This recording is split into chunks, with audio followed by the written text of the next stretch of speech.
আগামীর বাংলাদেশ হবে ন্যায় বিচার, মানবাধিকার ও বাক স্বাধীনতার। বে অব বেঙ্গল কনভারসেশনে বললেন প্রধান উপদেষ্টা। রাষ্ট্র সংস্কারী চ্যালেঞ্জ, সবাইকে ধৈর্য ধরার আহ্বান। জলবায়ু সম্মেলনের 5 দিনেও ক্ষতিগ্রস্ত দেশগুলোর জন্য মেলেনি অর্থায়নের প্রতিশ্রুতি। বিশ্ব নেতাদের দর কষাকষিতে অসন্তুষ্ট তরুণ প্রজন্ম। তারা যে আশ্বাস দিচ্ছে, সেই আশ্বাসে আসলে ডে বাই ডে আমরা কিন্তু আরো ক্ষতির দিকে যাচ্ছি। আমাদের যে ক্ষয়ক্ষতি হচ্ছে সেটা এখন বিলিয়ন দিয়ে আসলে মোকাবেলা করা পসিবল হচ্ছে না। কপ আসলে কপের জন্য হচ্ছে কিনা সেটা যখন প্রশ্নের মুখে, তখন আসলে আমরা জলবায়ু সুবিচার পাবো কিনা এটা নিয়ে আমরা খুবই চিন্তিত এবং আতঙ্কিত।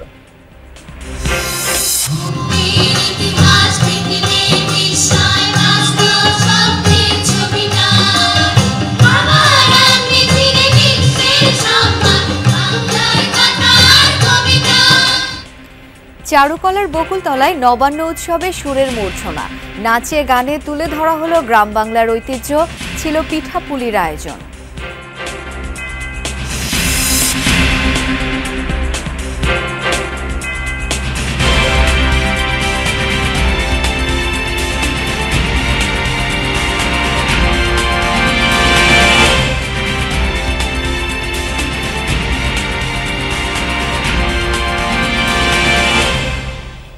আমন্ত্রণ যমুনা নিউজে।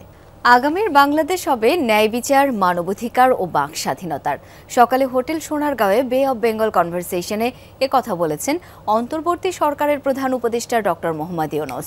তিনি আরও বলেন, সামাজিক ন্যায় বিচার প্রতিষ্ঠা এবং রাষ্ট্রীয় সংস্কারই এখন অন্তর্বর্তী সরকারের প্রধান চ্যালেঞ্জ। এই কাজে সরকারকে সহায়তা করার পাশাপাশি সবাইকে ধৈর্য ধরার আহ্বানও করেন ডক্টর ইউনূস। তিনি আরও বলেন, তরুণদের হাত ধরে এগিয়ে যাবে আগামীর বাংলাদেশ। দেশের কল্যাণে সবাইকে নতুন নতুন চিন্তা ভাবনা নিয়ে এগিয়ে আসার আহ্বান জানান ডক্টর ইউনূস। বলেন, মানুষের জন্য কোনো কিছুই অসম্ভব নয়। শূন্য কার্বন নিঃসরণ, শূন্য দারিদ্র্য, শূন্য বেকারত্ব, এই 3 শূন্যের পৃথিবী গড়ার তাগিদ দেন ডক্টর ইউনূস। বলেন, মানুষের জন্য কোনো কিছুই অসম্ভব নয়, তাই লক্ষ্য অর্জনে সবাইকে কঠোর পরিশ্রমী হতে হবে। Bangladesh has always been a land of dreams, hard work and unbreakable will. It is more so now, as the aspirations of the revolution are very fresh in every mind. Voices that continue to push us all to build a future based on human rights, freedom of speech, justice and inclusion. Billion নয়, trillion ডলারের জলবায়ু অর্থায়ন নিশ্চিত করতে হবে ধনী দেশগুলোকে। বিশ্ব নেতাদের প্রতি এমন আহ্বান জানিয়েছেন বাংলাদেশের তরুণরা। 29তম জলবায়ু সম্মেলনের 5 দিন পার হলেও এখনও জলবায়ু অর্থায়নে আসেনি বড় ধরনের কোনো প্রতিশ্রুতি। উল্টো চাহিদার বিপরীতে গিয়ে আলোচনার ইঙ্গিত দিচ্ছে ধনী দেশগুলোর প্রতিনিধিরা। আজারবাইজানের বাকু থেকে বিস্তারিত জানাচ্ছেন আহমেদ রেজা। এবারের জলবায়ু সম্মেলনের প্রাধান্য ক্ষতিগ্রস্ত দেশগুলোর জন্য অর্থায়ন নিশ্চিত করা, কিন্তু আয়োজনের 5 দিন পরেও তেমন কোনো ইতিবাচক ঘোষণা আসেনি। ক্ষতিগ্রস্ত দেশের প্রতিনিধি হিসেবে বাংলাদেশের তরুণরা বিষয়টি নিয়ে উদ্বিগ্ন। তারা বলছেন, জলবায়ু অর্থায়নের ন্যায্যতা নিশ্চিতে আন্তরিক হতে হবে ধনী দেশগুলোকে। তারা যে আশ্বাস দিচ্ছে, সেই আশ্বাসে আসলে ডে বাই ডে আমরা কিন্তু আরো ক্ষতির দিকে যাচ্ছি। অর্থাৎ মিলিয়ন ডলার তো দিচ্ছেই না, আমরা আবার ট্রিলিয়নের দাবি করছি। সেটিও মানে যদি দেরি করে দিতে, তাহলে আমাদের আসলে বেঁচে থাকাটা অনেকটা দায় হয়ে যাবে। তো যেখানে প্যারিস এগ্রিমেন্টটি এখন সংকটের মুখে, কপ আসলে কপের জন্য হচ্ছে কিনা সেটা যখন প্রশ্নের মুখে, তখন আসলে আমরা জলবায়ু সুবিচার পাবো কিনা এটা নিয়ে আমরা খুবই চিন্তিত এবং আতঙ্কিত। এই কমিটমেন্ট গুলো অপারেশনালাইজ করা উচিত আমাদের, কারণ হচ্ছে যদি আমরা না করতে পারি এই ট্রিলিয়ন থেকে আরো বেশি যেতে পারবে। যেখানে জলবায়ুর প্রভাবে ক্ষতিগ্রস্ত দেশগুলোর জন্য প্রয়োজন ট্রিলিয়ন ট্রিলিয়ন ডলার, সেখানে বিশ্ব নেতারা দর কষাকষি করছেন বিলিয়ন ডলারের সহায়তা নিয়ে, যা রীতিমতো হাস্যকর মনে করছেন বাংলাদেশের তরুণরা। 100 বিলিয়নের যে কমিটমেন্ট ছিল সেটাকে এখন কিন্তু আমরা ট্রিলিয়ন চাচ্ছি। আমাদের যে ক্ষয়ক্ষতি হচ্ছে সেটা এখন বিলিয়ন দিয়ে আসলে মোকাবেলা করা পসিবল হচ্ছে না। এখনো পর্যন্ত প্রচুর তালবাহানা চলছে কত টাকা দেওয়া হবে না হবে সেটা নিয়ে। আমরা আজকে সকালেও দেখছিলাম যে আমরা একদিকে দাবি করছি ট্রিলিয়ন ডলারের, কিন্তু আসলে নেগোসিয়েশন হচ্ছে মাত্র 100, 200, 300 বিলিয়ন ডলার না, মিলিয়ন ডলার নিয়ে। যেখানে COP29 এর নামই দেওয়া হয়েছিল ওয়ান কাইন্ড অফ ফাইন্যান্স কপ, সেখানে আমরা এখনো দেখি যে তারা অ্যাডাপ্টেশনের ফান্ডের জন্য শুধুমাত্র 300 মিলিয়ন ফান্ডের চিন্তা ভাবনা করতেছে। পলিসির নামে এবং বিভিন্ন ধরনের ল্যাকিংস এর নামে তারা বলছে you have research lackings and all that, এসবের নামে আমাদের অনেক ধরনের আস্ক করতেও আমাদের অনেক এলডিসি কান্ট্রিজ গুলোর অনেক সমস্যা হচ্ছে। শুধু লাভের হিসাব নিকেশ ও ব্যবসায়িক কর্মযোগের জন্য জলবায়ু সম্মেলন না করতেও আহ্বান জানিয়েছেন তারা। ন্যাশনাল ক্লাইমেট ফাইন্যান্সিং মেকানিজম, সেখানে তরুণদের নিডস এবং তরুণদের ডিমান্ডস গুলোকে অ্যাড্রেস করা হোক এবং তরুণদের কাছেও কিছু ক্লাইমেট ফাইন্যান্স চ্যানেল করা হোক। ট্রিলিয়ন বা মিলিয়ন এটা একটা নাম্বার না, এটা আমার পৃথিবীর নিড। সো আমাদের ঠিক যতটুকু প্রয়োজন ততটুকু দেওয়া। ইউথ এঙ্গেজমেন্ট হোক রিসোর্সফুল, ইভেন্টফুল এবং ভ্যালুয়েবল। 29তম জলবায়ু সম্মেলনের 5 দিন অতিবাহিত হলেও অর্থায়ন নিয়ে এখন পর্যন্ত আসেনি তেমন কোনো ধরনের ইতিবাচক বার্তা জানিয়ে উদ্বেগ প্রকাশ করেছেন বাংলাদেশের তরুণরা। তারা মনে করছেন ধনী দেশগুলোর এমন আচরণ এই জলবায়ু সম্মেলনকে অর্থহীন এবং অকার্যকর করে তুলছে, ফলে সেটিকে গুরুত্বপূর্ণ, কার্যকর এবং অর্থবহ করে তুলতে এখনই উদ্যোগ নেওয়া প্রয়োজন বলেও মনে করছেন তারা। Ahmed Reza, Jamuna News, Baku, Azerbaijan. রাজধানীর হাজারীবাগে ছুরিকাঘাতে প্রাণ গেল এক কিশোরের। বৃহস্পতিবার রাতে এই ঘটনা ঘটে। নিহত স্বজনদের অভিযোগ, চোর ধরতে গিয়ে দুই গ্রুপের কথা কাটাকাটির এক পর্যায়ে ছুরিকাঘাত করা হয় নিহত শান্তকে। স্বজনরা জানান, বৃহস্পতিবার রাতে হাজারীবাগে একটি সাইকেল চুরি হয়। স্থানীয় কিশোর সাদাত হোসেন শান্ত ও তার বন্ধুদের সন্দেহ হয় একটি গ্রুপকে। চুরির ব্যাপারে জিজ্ঞাসাবাদ করতে গেলে উল্টো সন্দেহভাজনরা তাদের উপর আক্রমণ করে। এ সময় ছুরির আঘাতে গুরুতর জখম হন শান্ত। স্থানীয়রা তাকে উদ্ধার করে গুরুতর অবস্থায় হাসপাতালে ভর্তি করেন। 6 ঘন্টা পর মারা যায় সে। আক্রমণকারীরা সবাই মাদকাসক্ত ছিল বলে অভিযোগ ওই কিশোরের পরিবারের। এই ঘটনায় 3 জনকে আটক করেছে হাজারীবাগ থানা পুলিশ।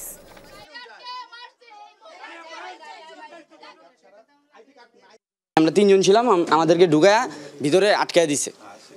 আটকায় দেওয়ার পরে তো ওরা শুধু চাকু, একটা ঝংপরা চাকু ছিল, ওই চাকু দিয়ে আমাদেরকে আঘাত করছে। ওকেও মনে করেন যে পার মারছে, এদিকে একটা মারছে, এদিকে একটা মারছে। চাকু এমন ভাবে ঢুকাইছে আমার ভাইয়ের ফুসফুসিতে লেগে গেছে, ফুসফুসিতে আমার ভাইরা বাঁচতে দিল না।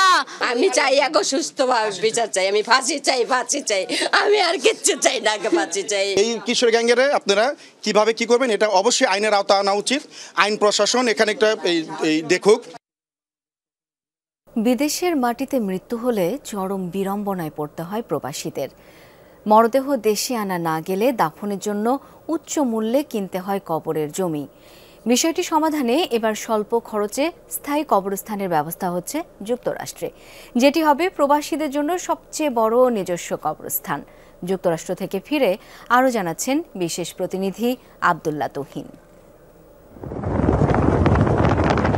মূল শহর থেকে 70 কিলোমিটার দূরে অরেঞ্জ কাউন্টির পাহাড় জঙ্গলের মাঝে বিস্তীর্ণ সবুজ ভূমি, অপেক্ষাকৃত সমতল এলাকার 124 একর জায়গা জুড়ে প্রস্তাবিত কবর প্রকল্প। এখানে যতটুকু দেখতেছেন এগুলো সব আমাদের জায়গার অংশ।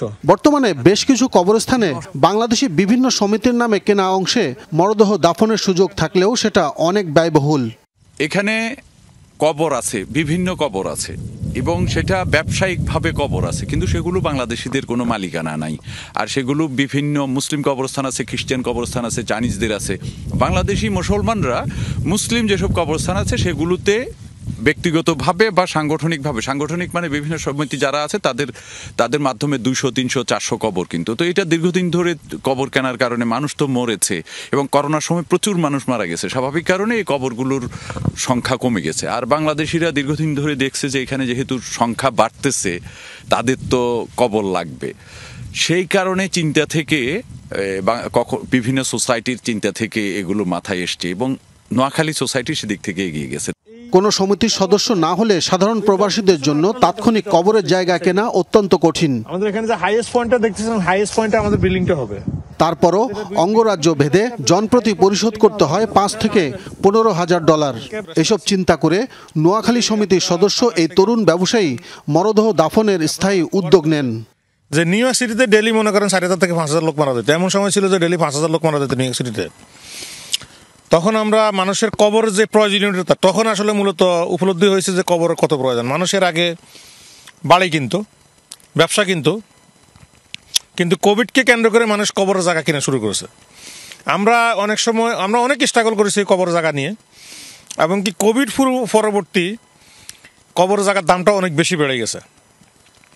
তো তখন আমরা নোয়াখালী সোসাইটিকে চিন্তা করলাম যে আমরা তো আসলে এখানে কল্যাণমূলক কাজ করার জন্য এসেছি, আমরা কিভাবে মানুষের বাংলাদেশের জন্য, বিশেষ করে বাংলাদেশের জন্য কিভাবে আমরা কাজ করতে পারি। এই প্রজেক্টটা হচ্ছে একটা মাত্র প্রজেক্ট যেটা ইউনাইটেড স্টেটসের ভিতরেই largest only Muslim cemetery own by Bangladeshi, এবং এটা মেনটেন করা হবে বাংলাদেশিদেরকে দিয়ে। তো যার কারণে আমরা এই প্রজেক্টটা তখন চিন্তাধারা আমাদের আসছে। আমরা বাইরে কবর কেনার জন্য গিয়েছিলাম, কিন্তু দেখলাম যে ওখানে যে দাম পড়ে, আমরা যদি নিজেরা একটু সময় দিয়ে তৈরি করি তাহলে এটা মানুষের জন্য আরও অনেক বেটার হবে।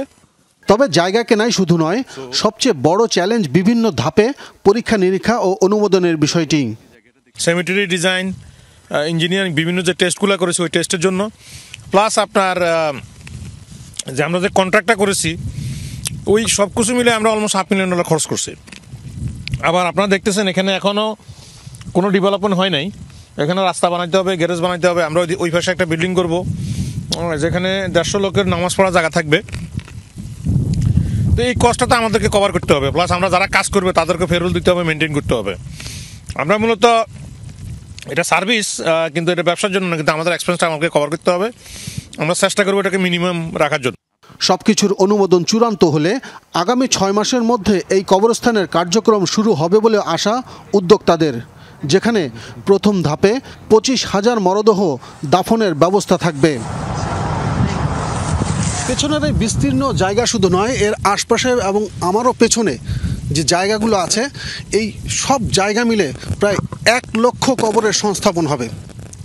তার চেয়েও বড় কথা হচ্ছে আমেরিকার বুকে বাংলাদেশি মালিকানায়, বাংলাদেশি ব্যবস্থাপনায় শুধুমাত্র বাংলাদেশিদের জন্য এই কবর ব্যবস্থাপনা হচ্ছে, যা কিনা প্রবাসীদের দীর্ঘদিনের স্বপ্ন ছিল। Abdullah Tuhin, Jamuna News, Orange County, New York. বাংলাদেশে মানসিক স্বাস্থ্য নিয়ে সচেতনতা আরও বাড়ানো প্রয়োজন বলে মন্তব্য করেছেন প্রাথমিক ও গণশিক্ষা উপদেষ্টা ডাক্তার বিধান রঞ্জন রায়। সকালে টিএসসিতে বাংলাদেশ সাইকোমেট্রিক্স সোসাইটি বিপিএস আয়োজিত সেকেন্ড ইন্টারন্যাশনাল কনফারেন্স অন সাইকোমেট্রিক্সে কথা বলেন তিনি। গণশিক্ষা উপদেষ্টা আরও বলেন, দেশের সাইকোমেট্রিক্স পরীক্ষার জন্য যথাযথ প্রযুক্তি বা যন্ত্রপাতি নেই। বাংলাদেশের মানুষের উপযোগী কোনো আইকিউ টেস্টও এখনও প্রবর্তন করা যায়নি, অথচ মানসিক স্বাস্থ্য সম্পর্কে প্রতিটি মানুষেরই সচেতন থাকা দরকার বলে জানান তিনি। ডাক্তার বিধান রঞ্জন বলেন, দেশে সাইকোমেট্রিক্স কাউন্সিলিংয়ের বিষয়ে সচেতনতা তৈরি হয়েছে, আরও সচেতনতা বৃদ্ধি করতে হবে। প্রাথমিক শিক্ষক নিয়োগের ক্ষেত্রেও সাইকোমেট্রিক্স টেস্ট নেওয়া প্রয়োজন বলে মনে করেন গণশিক্ষা উপদেষ্টা। তবে তার আগে বাংলাদেশের জন্য উপযোগী সাইকোমেট্রিক্স টেস্ট ব্যবস্থা করে তোলা জরুরি। সাইকোমেট্রিক টেস্টগুলো যথেষ্ট নির্ভরযোগ্য হওয়া দরকার, যেন যারা অ্যাপ্লাই করেন তারা একবার অ্যাপ্লাই করলে দ্বিতীয়বার উৎসাহী হন যে না আসলে এটা খুব কাজের।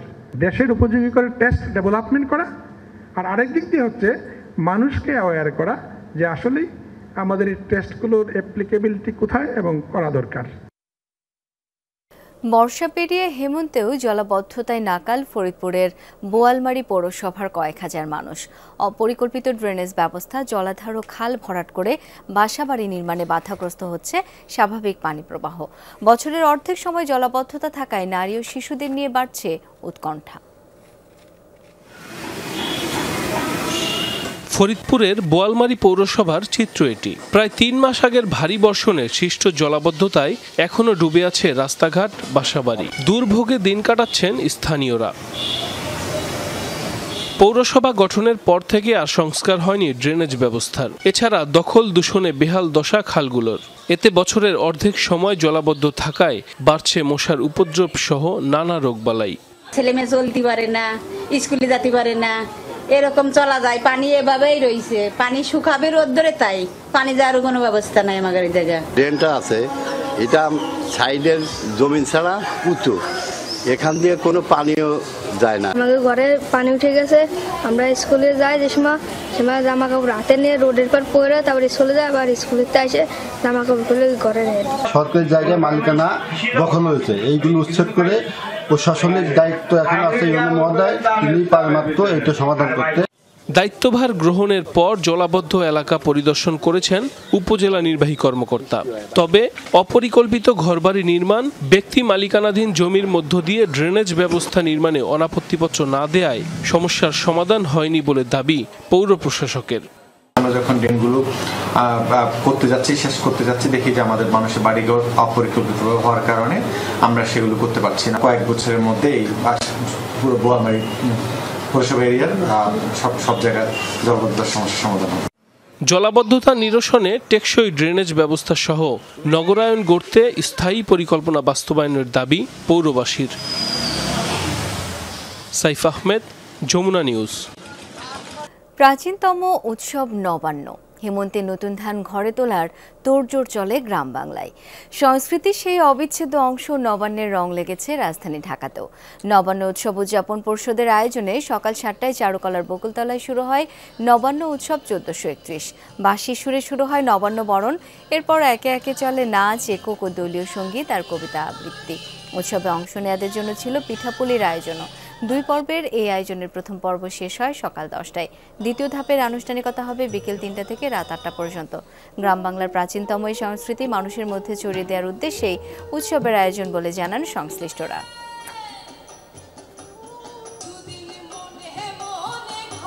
শহীদ ফারহান ফায়াজ খেলার মাঠের নাম ফলক উন্মোচন অনুষ্ঠান শেষে কথা বলছেন যুব ও ক্রীড়া উপদেষ্টা আসিফ মাহমুদ সজীব ভুইয়া। সরাসরি চলে যাচ্ছি সেখানে।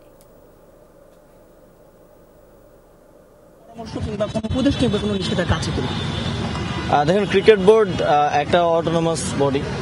আমি আমার পরামর্শ দিতে পারি এবং আমি যখন সর্বশেষ খেলা নিয়ে মিরপুরে একটা পরিস্থিতি তৈরি হলো তখন আমি আমার সেই পরামর্শ দিয়েছি, আপনারা জানেন, এবং ক্রিকেট বোর্ড সেই অনুযায়ী ব্যবস্থা নিয়েছে। সামনের দিকে ক্রিকেট বোর্ড অটোনমাসলি সিদ্ধান্তগুলো নিবে অবশ্যই। সেক্ষেত্রে আমার যে কোনো পরামর্শ যদি ওই সময়ের প্রেক্ষিতে দেওয়ার মতো থাকে আমি তাদেরকে সেটা। বঙ্গবন্ধু স্টেডিয়াম নিয়ে আমরা দেখেছি যে আসলে এখানে অনেক অবৈধ স্থাপনা রয়েছে, যেগুলো নিয়ে আপনি ভিজিটও করেছেন, সেটা সবশেষে আপডেট কি? তারা কি উচ্ছেদ কবে নাগাদ করা? সেটার জন্য একটা কমিটি অলরেডি করে দেওয়া হয়েছে। বঙ্গবন্ধু স্টেডিয়ামে যে দোকানগুলো আছে এবং বঙ্গবন্ধু স্টেডিয়ামের সৌন্দর্য বর্ধন সহকারে এই সবগুলো বিষয় নিয়ে সেই কমিটি একটা প্রস্তাবনা প্রায় অলমোস্ট রেডি করেছে। সেই প্রস্তাবনার ভিত্তিতে আমরা ব্যবস্থা নেব। আপনারা জানেন এখানে চুক্তির বিষয় আছে এবং প্রায় একটা দোকানের 4-5 বারও চুক্তি হয়ে গেছে। এরকম বিভিন্নভাবে হাত বদল হতে হতে আমরা ভাড়াটা পাই হয়তো 7-8 হাজার, কিন্তু দোকানদার ভাড়া দিচ্ছেন 2 লক্ষ টাকা।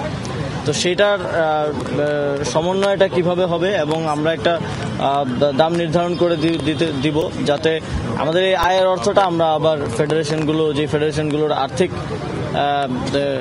আছে সেখানে ব্যয় করতে পারি। এবং একই সাথে বঙ্গবন্ধু স্টেডিয়ামের একটা স্টেডিয়াম তো এরকম হতে পারে না, ভিতরে ঘিঞ্জি অবস্থা, ময়লা ফেলে রাখা। সৌন্দর্য বর্ধনের জন্য আমরা ব্যবস্থা নেব, যথাযথ ব্যবস্থা নেব।